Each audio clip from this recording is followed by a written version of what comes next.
Hey,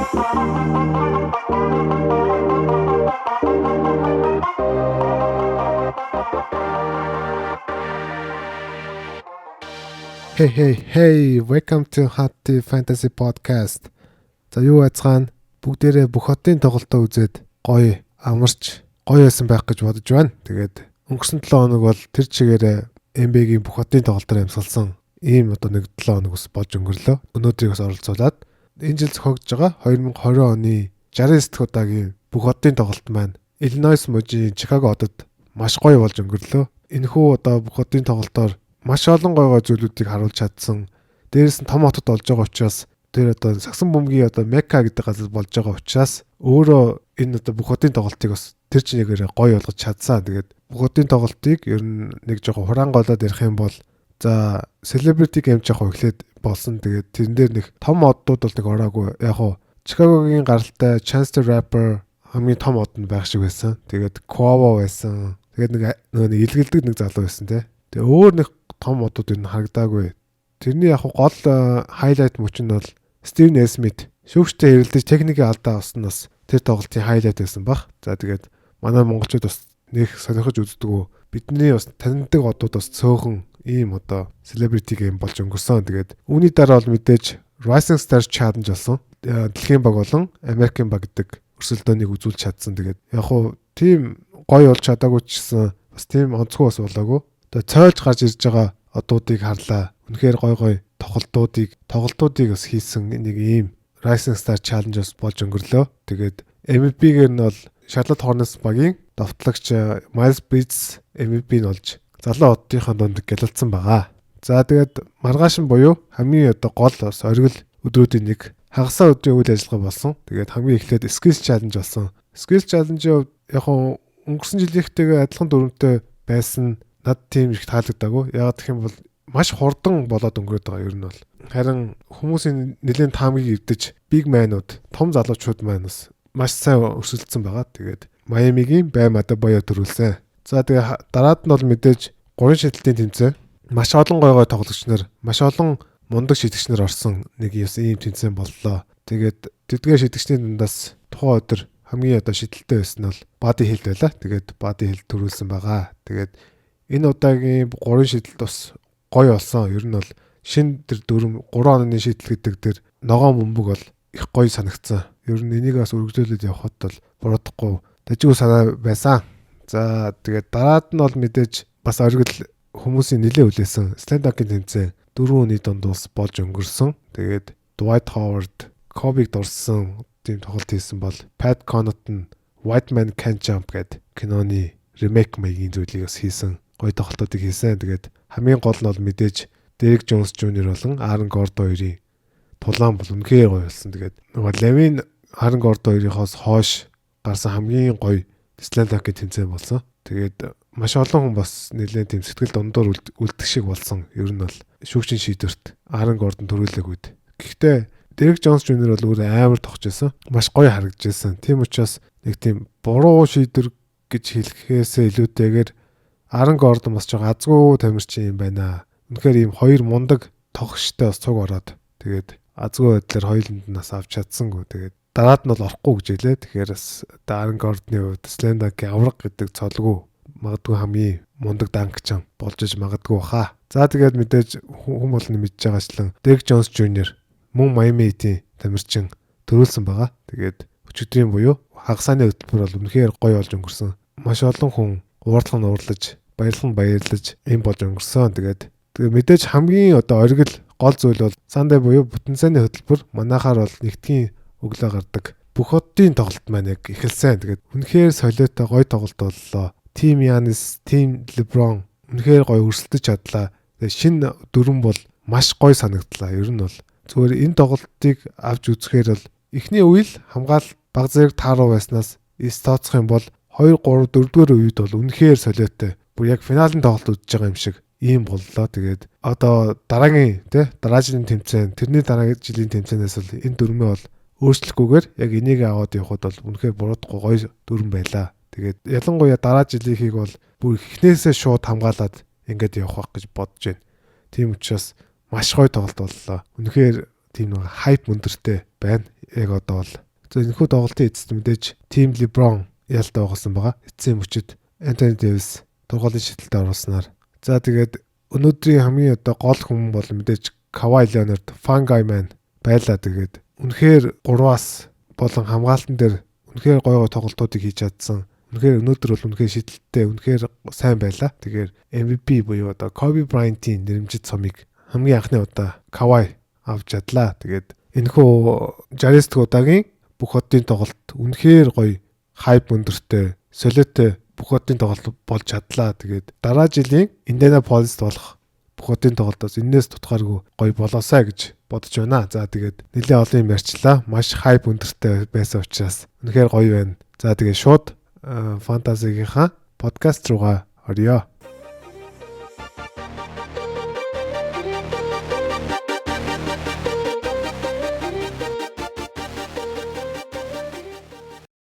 За тэгээд өнгөрсөн 7 хоног бол 4 өдөр л тоглолт хийсэн байгаа. Тэгээд ер нь их бага тоглолтуудтай ийм 7 хоног болж өнгөрлөө. Мэдээж бүх хотын тоглолт байсан учраас. За хамгийн ихэнд дуулах мэдээ бол бас ч харамсалтай мэдээ байна. Portland Trail Blazers багийн бүх хотод тоглогч Damian Lillard баруун цаминдаа гэмтэл авснаар тоглолтын дундуур гарч яваад тэгээд эргэж ирээг байгаа. Тэгээд Damian хувьд үнэхээр солиотой нэг 3-аас 4-7 хоногийн өнгөрүүлсэн. Үнэхээр бүр амар бүр hot stick боёо нөгөө яг тэр халуун буцалсан үедээ явж исэн. Тэгээд харамсалтай нь бас ийм нэг цамны гэмтэл гэдэг нэг эвгүй гэмтлийг бас авсан байна. Тэгээд анхандаа бас нэлээд санаа зовж исэн. Яг гэх юм бол цамны гэмтэл гэдэг өөрөө их эвгүй гэмтэл, дээрэс нь Дэм өөрөө маш их ачааллыг авч исэн учраас магадгүй хүнд гэмтлэж магадгүй гэсэн чинь MRI-д хараад ер нь бол маш гайгүй гэмтэл гэж гарсан. 1-2-7 хоног талбайн гадна өнжнөө гэсэн ийм одоо мэдээлэл гарсан байгаа. Тэгэхээр үнэхээр азтай байж таарлаа. Энэхүү гэмтэл бас тийм хүнд гэмтэл биш юм байна. Хэрвээ одоо 1-7 хоногт ирэх юм бол одоо All-Star break буюу 1-7 хоногийн амралт нь дуусаад Portland-ийн 5 дахь өдөр буюу манайхаар хагас сайны өглөө тоглолт хийх байгаа. Энэхүү тоглолтод оролцож магадгүй гэсэн юм одоо мэдээлэл гарсан. Хэрвээ одоо 1-7 хоногт ирэх юм бол. За тэгээд 2-7 хоног бол сонгогдох юм бол мэдээж дахиад 1-7 хоног болно. Тэгэхээр 3 тоглолтыг өнжих ийм одоо прогноз харахаар байна. Тэгэхээр Damian Lillard-тэй менежүүд бол айх айдсгүй удахгүй ирнэ гэж ойлгож болно. За тэгээ мэдээж Damian байхгүй үед бол сэлгэнээс бол Anthony Simons-ийн минут value бол маш ихээр өснө гэж харж байна. Яг гэх юм бол мэдээж Dame CJ2-ийн араас ганц одоо талбайг өдөрдөж playmaker хийжсэн хүн нь бол Anthony Simons байсан. Тэгэхээр өөрөө энэ жилийн хувьд бол маш их хүлээлттэй байгаа. Өөрөө сайн тоглож байгаа энэ залуугийн хувьд бол хэрвээ одоо минут нь олдох юм бол маш сайн тоглох бүрэн потенциалтай ийм тамирчин учраас түүнийг хэрвээ одоо Dame магадгүй 2-7 хоног гэж гараад тий дараагийн 7 хоног ирэх аваас түүнийг аваад нэг хитэн тоглолт ашиглахад бол үнэхээр буруудахгүй сайн сонголт болно. За тэгээ мэдээж CJ McCollum-ийн минут болон ассист ер нь бүх зүйл нь Dame-ийг байхгүй л өснө. Тэр бол тодорхой. Харин сэлгэнээс мөн дахиад нэг тамирчны минут өсөх магадлалтай нь бол Gary Trent Jr. байгаа. Түүний хувьд бол сүүлийн үед ер нь маш сайн тоглож байгаа. Ийм залууга. Тийм учраас түүнийг бас нэлээд ашиглах байхаа гэж бодож байна. Тийм учраас Anthony Simons-ыг бол нэг 12-14 хүнтэй лигүүдэд авахд бол буруудахгүй. Харин Gary Trent Jr.-ыг бол 14-өөс дээш хүнтэй лигүүдэд бол авахд бол зүгээрээ гэж хэлмээр байна. За дараагийн нэг мэдээ байгаа нь мөн нэг гэмтэл хүртлийн мэдээ байна. Энэ нь бол Minnesota Timberwolves багийн бүх хотод тоглогч Karl Anthony Towns бугуунтай гэмтэл авснаар мөн тоглолтыг орхисон байгаа. Тэгээд түүний бугууг MRI-д харуулад бас нэлээд тийм хөнгөн гэмтэл биш бас тодорхой хугацааг өнжинө гэсэн юм одоо мэдээлэл гарсан байгаа. All-Star break-ийн дараа. Тэгээд хүмүүсийн ярьж байгааг харахаар бол ихэнх нь бол нэг 2-3 7 хоногийг магадгүй өнжих байх гэсэн юм одоо мэдээ өгсөн байгаа. Тийм учраас Катын гэмтэл бол тийм хөнгөн гэмтэл биш юм байна гэж харж болохоор байна. Тэгэхээр улирлын ер нь сүүлийн шат руугаа орж байгаа энэ үед бол Катын менежүүдийн хувьд бол бас тийм хүндхэн цаг хугацааг өнгөрүүлэх нэ гэж харж байна. За тэгээ мэдээж Катыг байхгүй үед бол James Johnson болон Naz Reid хоёрын минут value бол нэлээд өснө гэж харж байна. Тэгээд Катыг байхгүй дараагийн тоглолтод бол James Johnson шууд гараанд гараад Naz Reid араас нь гараад ингээд тоглож исэн. Тэгээд тэр хоёрын хувьд бол ер нь маш давгүй тоглосон гэж хувьдаа бодож байна. Тэгээд яг хуу илүү одоо хамгаалт үзүүлэлтүүд хэрэгтэй ч юм уу ийм одоо хүмүүс авах юм бол Джеймс Джонсон авахд бол буруудахгүй стажуу сонголт болно. Харин оноо 3 шидэлт тэгээд самбар ч юм уу хэрэгтэй хүн байх юм бол Назар Вейдийг бол авахд бас буруудахгүй стажуу сонголт болно гэж харж байна. Гэхдээ ер нь бол энэ хоёр тамирчны хувьд бол 14-өөс дээш хүнтэй лигүүд бол боломжтой авахд гэж хэлмээр байна.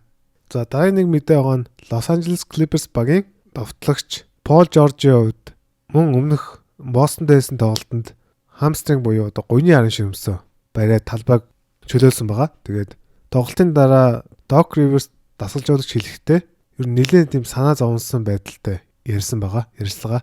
Яагаад тэгэхээр энэ нь болохоор нөгөө дөнгөж саяхан гэмтлээс иргэн ирсэн одоо нөгөө хамстринг нь дахиад гэмтчлээ. Тэгээд саяны хамстрингаараа баг 3-7 хоног үндсэн штэ. Тэгэхээр дахиад ингэ гэмтчихээр ер нь одоо урт хугацаанд амжилт үзүүлэхээр төлөвлөсөн байсан багийн дасгалжуулагчийн хувьд бол санаа зовнох нь бол ойлгомжтой баг. Гэхдээ энэ нь болохоор 2 дахь, 3 дахь удаагийн гэмтэл гэж яриад байгаа юм байна лээ. Тэгэхээр магадгүй ер нь All-Star break-ийн дараа дахиад нэг 2-3-7 хоног үндчиж бол магадгүй гэж би хувьдаа хараад байна. Тийм учраас Пол Жоржтэй багууд менежүүд бол бас тийм хүндхэн 7 хоногуудыг өнгөрүүлгэнэ.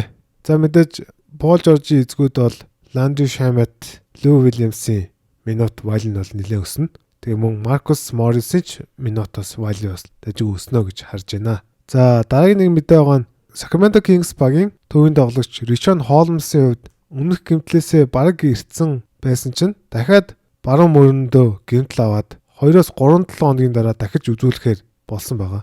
Тэгэхээр Richaun Holmes-ыг аваад хатгалсан байсан хүмүүс бол нэлээд тийм хэцүү байдалд орсон байгаа бах. Яагаад гэх юм бол баг дараагийн тоглолтоор ирнэ гэсэн юм одоо хүлээстэй байсан чинь баруун мөрний нэг юм булчингийн гэмтэл юм уу да. Ийм одоо гэмтэл байна. Тэгээд 2-3-7 хоногийн дараа дахиж үзүүлээд хизээ гарахаа шийднэ гэсэн юм одоо онш гарсан байна. Тэгэхээр магадгүй Richaun Holmes-ыг бол заавал гэж хадгалаад байх хэрэггүй гэж би хувьдаа бодож байна. Хэрвээ injury spot байхгүй бол тийм учраас Richaun Holmes-ыг хаяад өөр тоглогчийг бол авахд буруудахгүй дажгүй сонголт болно гэж хувьдаа бодож байна. За Holmes-ийн эзгүүд бол Sacramento-д ирээд удаагүй байгаа. Jabari Parker-ийн минут value бол маш ихээр өснө гэж харж байна. Тэгээ түүний хувьд бас гэмтэлтэй байж байгаад одоо All-Star break-ийн дараа ирнэ гэсэн юм одоо мэдээ гарсан байгаа. Тэгэхээр магадгүй одоо Richaun Holmes байхгүй. Тэгээд Marvin Bagley байхгүй үед шууд гараанд гараад ингээд тоглолцохыг үгүйсэхгүй учраас Jabari Parker-ийн минут олон value нь бол нэлээд өснө гэж харж байна. Тийм учраас хэрвээ одоо танаа лиг чинь Jabari Parker байх юм бол аваад хадгалцахад бол үнэхээр буруудахгүй сайн сонголт болно. Jabari Parker-ийн араас гарч ирэх тамирчин бол мэдээж Harry Giles байгаа. Тэгээд Giles-ийн хувьд бас ер нь их дажгүй байгаа энэ жилийн хувьд. Тийм учраас бас Harry Giles-ийг бас ажиглаж яхад бол үнэхээр буруудахгүй бас дажгүй сонголт болно. Тэгэхдээ мэдээж хамгийн эхлээд Jabari Parker байгаа. 12 хүнтэй лигүүд давхад буруудахгүй гэж хувьдаа бодож байна. Харин Harry Giles-ийг бол 14 болон түүнээс дээш хүнтэй лигүүд бол боломжтой гэж бодож байна. За дараад нь бол удахгүй гэмтлээс иргэн ирээд талбайд гарах тамирчдыг танилцуулъя гэж бодож байна. Тэгээд All-Star break гэдэг чинь болохоор яг тамирчид нэг хэсэгхэн зуур нэг амраад яг одоо дараагийн араандаа шилждэг те плей-оффын мод руу ордог ийм одоо үе байгаа. Тэгэхээр маш олон тоглогч нар All-Star break-ийн дараа иргэн ирж багтаад тусалдаг байгаа. Тэгэхээр одоо All-Star break-ийн дараа хин ер нь эргэж ирж байгаа вэ гэдгийг одоо харъя. За хамгийн ихэнд бол Brooklyn Nets багийн хамгаалагч Kyrie Irving-ийн хувьд All-Star break-ийн дараа бэлтгэлдээ буцаж хамрагдаж магадгүй гэсэн юм одоо мэдээллийг Kenny Atkinson дасгалж өгсөн байгаа. Тэгэхээр Kyrie-гийн тэр өвдөгний асуудал гайгүй болж байгаа юм байна гэж түүний ярианаас харсан. Тийм учраас магадгүй Kyrie Irving All-Star break-ийн дараа удахгүй эргэж ирэх байх гэж хувьдаа бодож байна. Тийм учраас Kyrie-тэй менежүүдийн хувьд түүнийг тэгж удаан хүлээхгүй байхаа гэж бодож байна. За дараагийн нэг тамирчин Golden State Warriors багийн хамгаалагч Stephen Curry-гийн хувьд өнгөрсөн 7 хоногийн хувьд 5-on-0 гэдэг нөгөө нэг бэлтгэл хамрагдсан байгаа. Энэ нь болохоор нөгөө яг одоо тавуулаа эсрэг багийн тамирчингүй ийм одоо довтлогооны ийм бэлтгэл байдаг шүү дээ. Тэгэхээр үүнийг хийсэн гэхээр түүний одоо гэмтэл нь багаар ингээ ахаал байгаа юм байна. Тэгээд удахгүй ер нь All-Star break-ийн дараа л ихэд магадгүй 5-9-5 бэлтгэл бол хамрагдчих байх гэж хувьдаа бодож байна. Тийм учраас түүний одоо нөгөө гэмтлээс ирэх хугацааг 3 сарын 1 гэж хараад байгаа шүү дээ. Магадгүй ер нь ирчиж магадгүй юм байна шүү гэж одоо бодох боллоо. 3 сарын 1 биш юмаа гэхэд бол Өдөрл дуусахаас өмнө 3 сардаа бол ирчих байхаа гэж бодож байна. Тийм учраас хэрвээ Стефен Curry танай лигүүд чинь хог дээр чинь байх юм бол заавал аваад хадгалаад сташ хийхэд бол буруудахгүй. Та хэрвээ та плей-оффд орох нь тодорхой болцсон бол харин плей-оффын дарилт хийж байгаа бол ер нь хэцүү гэж хавдаа бодож байна. Эрүүл тоглогч нарыг аваад одоо урдах зүйлдээ анхаарал явуулсан бол дээрээ гэж хэлэх байна. За дараагийн нэг тамирч нь бол Portland Trail Blazers багийн төвийн тоглогч Юсуф Нуркичийн хувьд дуудахгүй ер нь бирлээс иргэн ирнэ гэсэн юм одоо мэдээ гарсан байгаа. Тэгээд тэр нь бол 3 сарын 10 гэдэг ийм одоо өдрийг зарим мэдээний сайтууд бол зооцсон байна. Тэгэхээр яг энэ өдрийг яагаад сонгосон бэ гэхийг сайн мэдэхгүй ч гэсэн ер нь 3 сарын 10 хавцаа ер нь ирж магадгүй гэсэн юм одоо хандлагатай байгаа юм байна лээ. Яагаад гэх юм бол мэдээж Portland-ийн хувьд одоо 9 дугаар байранд байгаа. 8 дугаар байранд байгаа Memphis-с ер нь нэг 4 тоглолтын дутуу байгаа. 4 хожлын. Тэгэхээр одоо плей-офф руугаа пуш хийж байгаа ийм үед бол Юсуф Нуркичийг бол авчираад түүний нэг 15-аас 20 минут за нэг 15 минут л ашиглахад ер нь маш их давуу талыг авчих учраас түүнийг улирал дуусахаас өмнө ер нь аваад ирэх байхаа гэж бодож байна. Тэгвэл ер нь бол ихэнх лигүүдийн хувьд 3 сарын 10-аас хоошоо ч юм уу гэхээр ер нь бол плей-офф баг эхэлчихнэ. Тэгэхээр юм болохоо плей-оффд орох нь тодорхой ийм одоо хүмүүс түүнийг аваад хадгалчихд бол буруудахгүй баха. Тэгвэл би бол хувьдаа бол тэгж хүлээлт үүсэхгүй байгаа. Яг гэх юм бол маш хүнд гэмтээс иргэн ирж байгаа энэ том залуугийн хувьд тийм олон минутыг бол өнгөрөөхгүй.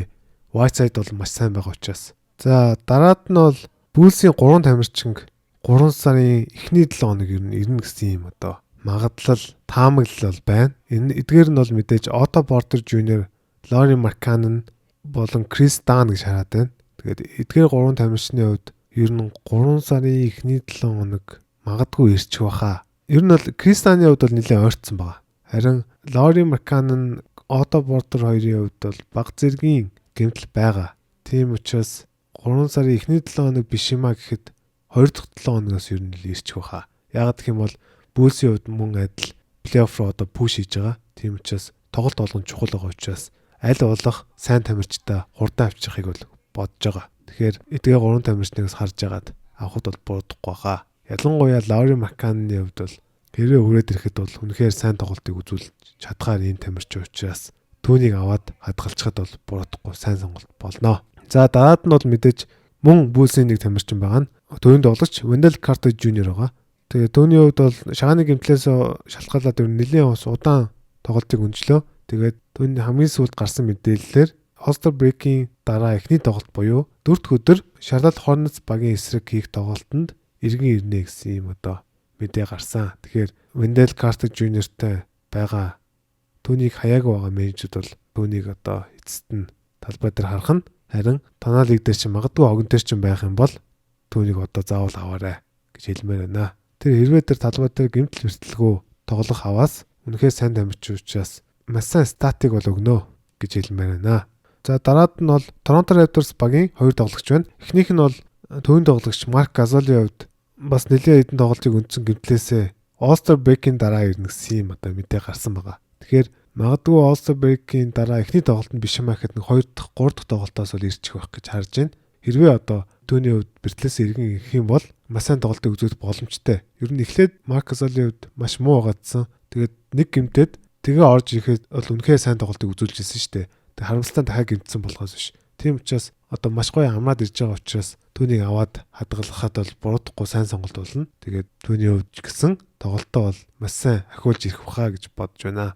За дараагийн нэг тамирч нь бол хамгаалагч Norman Powell байгаа.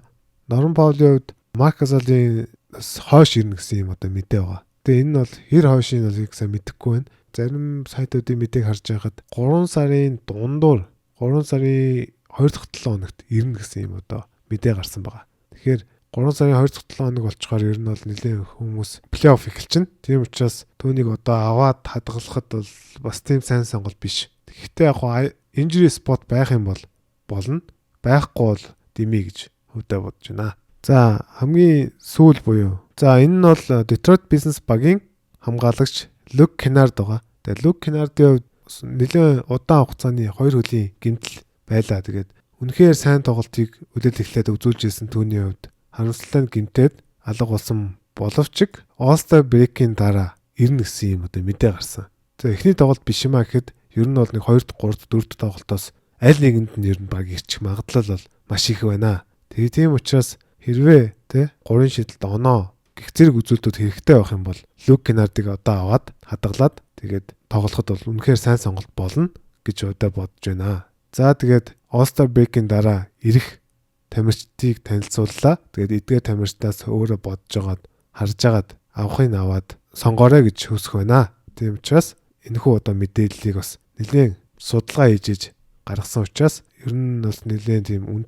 үнэн мөнтэй ер нь нэлээд өгөх байхаа гэж бодож байна. За тэгээд фэнтезигийн маань эхний хэсэг нэг иймэрдүү мэдээллийг бэлтгэлээ. Тэгээд хоёр дахь хэсэг буюу дараа 7 хоногийн фэнтези таамаглал руугаа шууд орё.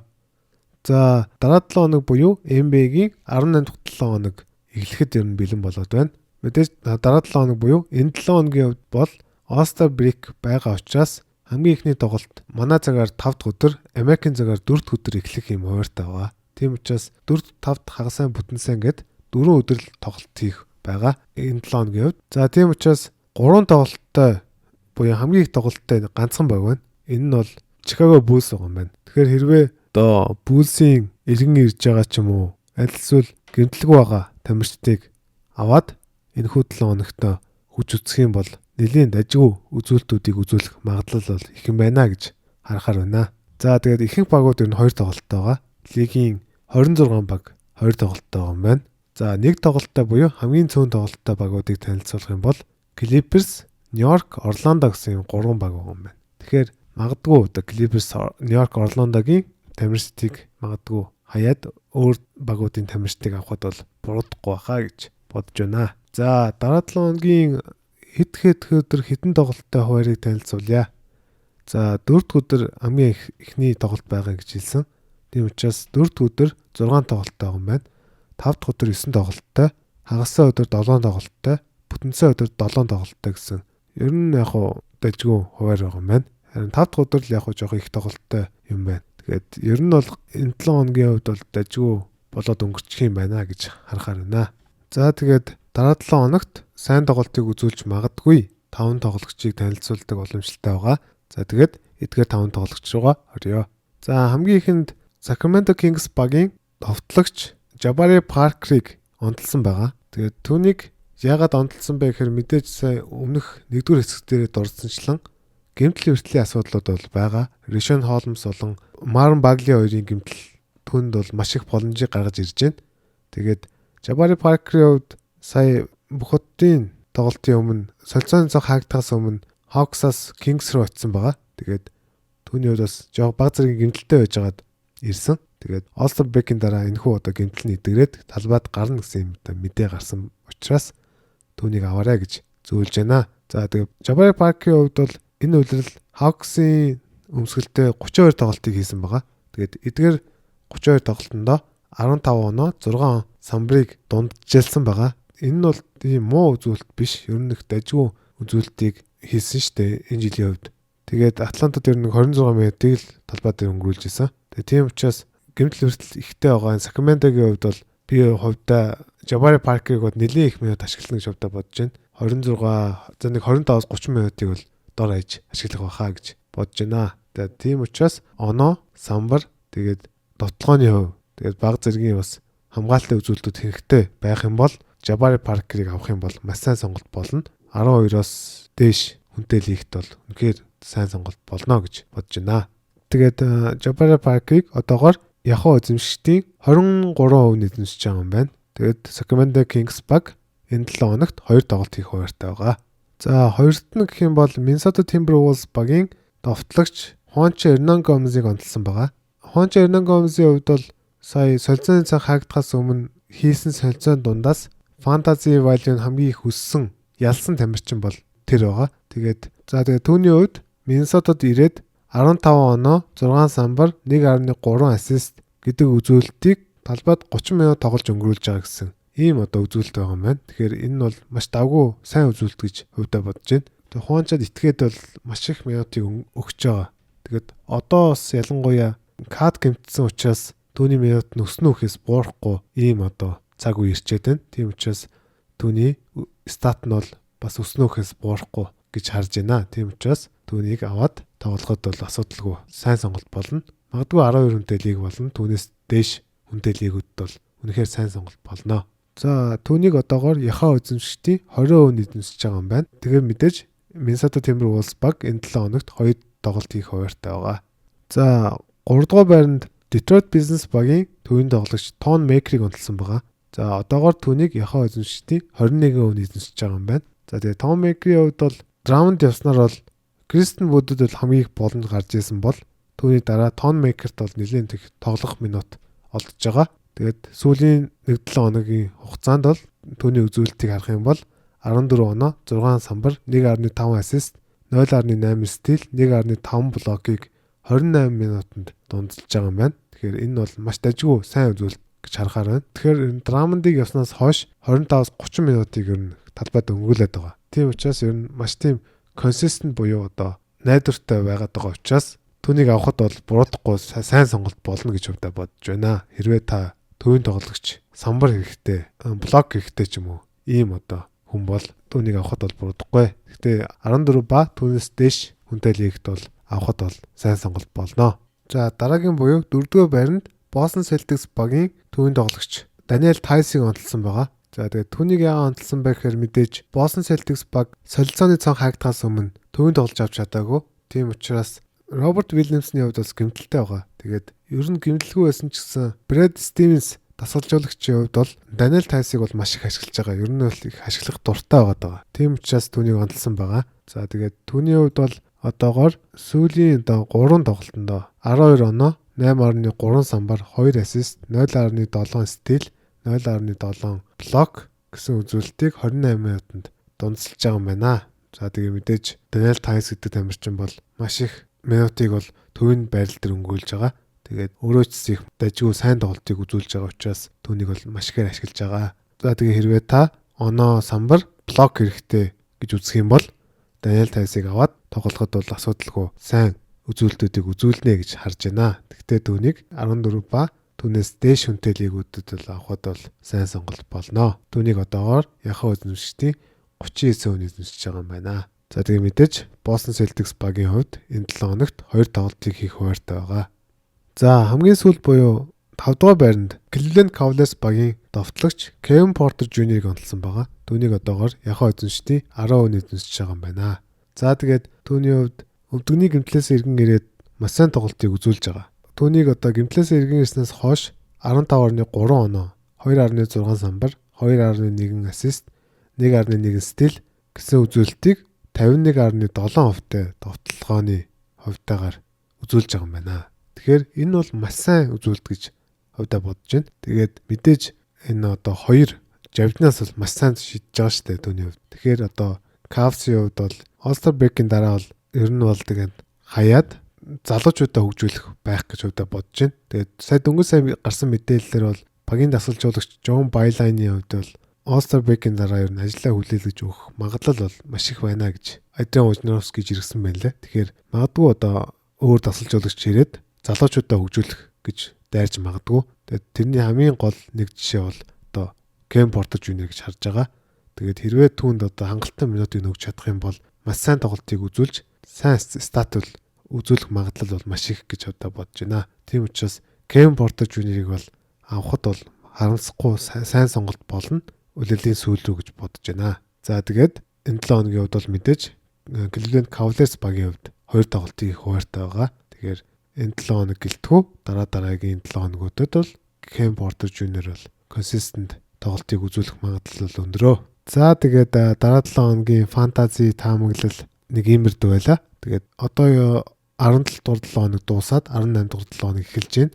Тийм учраас фэнтезигийн хувьд бол одоо нэг улирал дуусахад бол нэг 4-7 хоног үлдээд байна. Тэгээд плей-офф дуусахад бол нэг 8-7 хоног үлдээд байна. Тэгээд тийм учраас одоо маш хамгийн гол чухал үе шат руу орж байна фэнтези. Тийм учраас маш сайн улирлаа дуусгаад аль болох дээгүүр плей-офф орох юм бол танд ашигтай байгаа. Тийм учраас маш их цагийг фэнтезидээ өнгөрүүлж ямар нэг ашигтай вэ гэдгийг өөрөө сайн тунгааж агаад шийдвэр гаргах юм бол ер нь бол дэжгүй тоглож байхаа гэж хувьдаа бодож байна.